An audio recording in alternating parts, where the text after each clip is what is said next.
ಹೆಚ್ಚಿನ ಡೀಟೇಲ್ ನೀಡೋದಕ್ಕೆ ನಮ್ಮ ದೆಹಲಿ ಪ್ರತಿನಿಧಿ ಜಗದೀಶ್ ರಾಷ್ಟ್ರಪತಿ ಭವನದಿಂದ ನೇರ ಸಂಪರ್ಕದಲ್ಲಿ.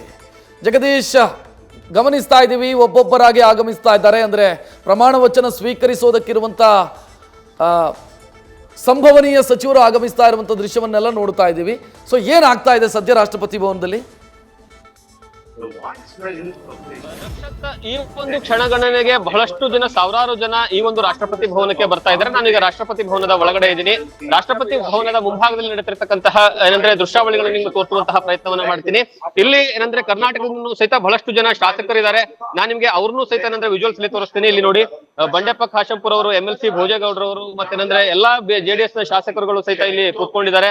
ಈ ಒಂದು ಏನಂದ್ರೆ ಘಟನೆಗೆ ಸಾಕ್ಷಿಯಾಗೋದಕ್ಕೆ ದೇಶಾದ್ಯಂತ ಬಹಳಷ್ಟು ಜನ, 10,000ಕ್ಕೂ ಹೆಚ್ಚು ಜನ ಈ ಒಂದು ಸ್ಥಳಕ್ಕೆ ಬಂದಿದ್ದಾರೆ. ನಿಮ್ಗೆ ವಿಜುವಲ್ಸ್ ಅಲ್ಲೂ ಸಹಿತ ನೋಡಿದ್ರೆ ಗೊತ್ತಾಗುತ್ತೆ. ಮತ್ತೆ ಎಲ್ಲಾ VIP ಮೂವ್ಮೆಂಟ್ಸ್ ಗಳು ಇರುವಂತಹ ಕಾರಣಕ್ಕಾಗಿ ಒಟ್ಟು 3 ಹಂತಗಳಲ್ಲಿ ವೇದಿಕೆಗಳನ್ನ ವೇದಿಕೆ ಮುಂಭಾಗದಲ್ಲಿ ವ್ಯವಸ್ಥೆಯನ್ನ ಮಾಡಲಾಗಿದೆ. ನಾನು ವೇದಿಕೆ ಮುಂಭಾಗದ ವಿಜುವಲ್ಸ್ ಗಳನ್ನ ತೋರಿಸುವಂತಹ ಕೆಲಸವನ್ನ ಮಾಡ್ತೀನಿ ನಿಮ್ಗೆ. ಮೊದಲು V1, V2 ಮತ್ತೆ V3 ಈ 3 ಏನಂತಂದ್ರೆ ಹಂತದಲ್ಲಿ ವ್ಯವಸ್ಥೆಯನ್ನ ಮಾಡಲಾಗಿದೆ. V1 ಹಂತದಲ್ಲಿ ವಿದೇಶಿ ಗಣ್ಯರಿಗೆ ವ್ಯವಸ್ಥೆಯನ್ನ ಮಾಡಲಾಗಿದೆ. ಮತ್ತೆ ಏನಂದ್ರೆ ಸ್ವಾಮೀಜಿಗಳಿಗೆ, ಮತ್ತು 50ಕ್ಕೂ ಹೆಚ್ಚು ಜನ ಸ್ವಾಮೀಜಿಗಳು ಈ ಒಂದು ಏನಂದ್ರೆ ಸ್ಥಳದಲ್ಲಿ ಇರ್ತಾರೆ. ಆ ಒಂದು ವೇದಿಕೆ ಮುಂಭಾಗದಲ್ಲಿ ಅವರು ಕೂತ್ಕೊಳ್ತಾರೆ. ಮತ್ತೆ ಅದರ ಜೊತೆಗೆ ಏನಂದ್ರೆ V2 ಅಲ್ಲಿ ಯಾರೆಲ್ಲ ಸಚಿವ ಸ್ಥಾನದ ಏನಂದ್ರೆ ಸಚಿವ ಕ್ಯಾಬಿನೆಟ್ ಗೆ ಸೇರ್ಪಡೆ ಆಗ್ತಿದ್ದಾರೆ ಅವರ ಕುಟುಂಬ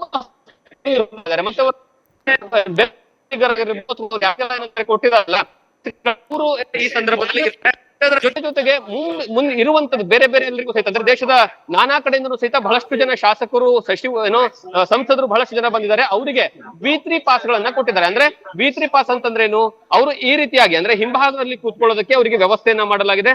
ಮತ್ತೆ ಇಡೀ ವಿಶ್ವವೇ ಈ ಒಂದು ಘಟನೆಗೆ ಸಾಕ್ಷಿಯಾಗೋದಕ್ಕೆ ಅಂದ್ರೆ ಕಣ್ತುಂಬಿಸ್ಕೊಳ್ಳೋದಕ್ಕೆ ಏನಂತಂದ್ರೆ ಕಾತರ ಇರುವಂತದ್ದು. ಕಾರಣ ಏನು ಅಂತಂದ್ರೆ ಪ್ರಧಾನಿಯಾಗಿ 3ನೇ ಬಾರಿಗೆ ನರೇಂದ್ರ ಮೋದಿ ಅವರು ಈ ಒಂದು ಏನಂದ್ರೆ ಸ್ಥಳದಲ್ಲಿ ಪ್ರಮಾಣವಚನವನ್ನು ತೆಗೆದುಕೊಳ್ಳುತ್ತಾರೆ. ಕರೆಕ್ಟ್ ಆಗಿ 7 ಗಂಟೆ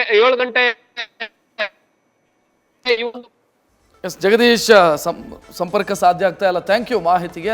ಸಿದ್ಧತೆಗಳಾಗಿರೋದನ್ನು ನೋಡ್ತಾ ಇದ್ದೀರಿ.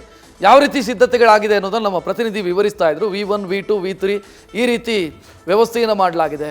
ಗಣ್ಯರ ಆಸನಕ್ಕೆ ಬೇಕಾದಂಥ ವ್ಯವಸ್ಥೆಯನ್ನು ಮಾಡಲಾಗಿದೆ ಅನ್ನೋದು. ನ್ಯೂಸ್ ಫಸ್ಟ್, ನಿರ್ಭೀತಿಯಿಂದ ನಿಮ್ಮ ಪರವಾಗಿ.